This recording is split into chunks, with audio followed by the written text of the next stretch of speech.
Ms Maxwell. Thank you, President. My matter is for the Attorney-General, and it's about a serious sex offender, Christopher William Empey.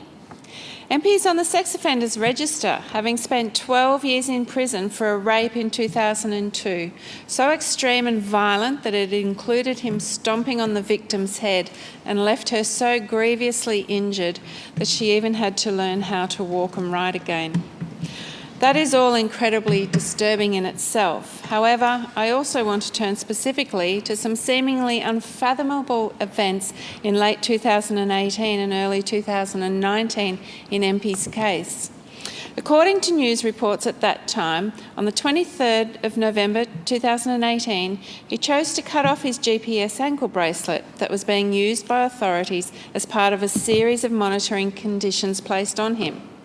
He then eluded capture for more than 6 weeks before he was finally arrested in the Snowy Mountains and extradited back to Victoria. At an initial court hearing on the 11th of January 2019, he faced charges of damaging the bracelet and failing to comply with his monitoring orders. It's from here that things become really murky. From my investigations of what subsequently occurred, Empey was meant to return to court 3 months later. However, by that time, all the charges, incredibly, were seemingly withdrawn. So he appears to not have been convicted of any crime at all, even on the one count remaining by April of intentionally damaging property. There are obviously many aspects of this that are deeply troubling. Not the least of these is why multiple charges were not laid and pursued in such circumstances.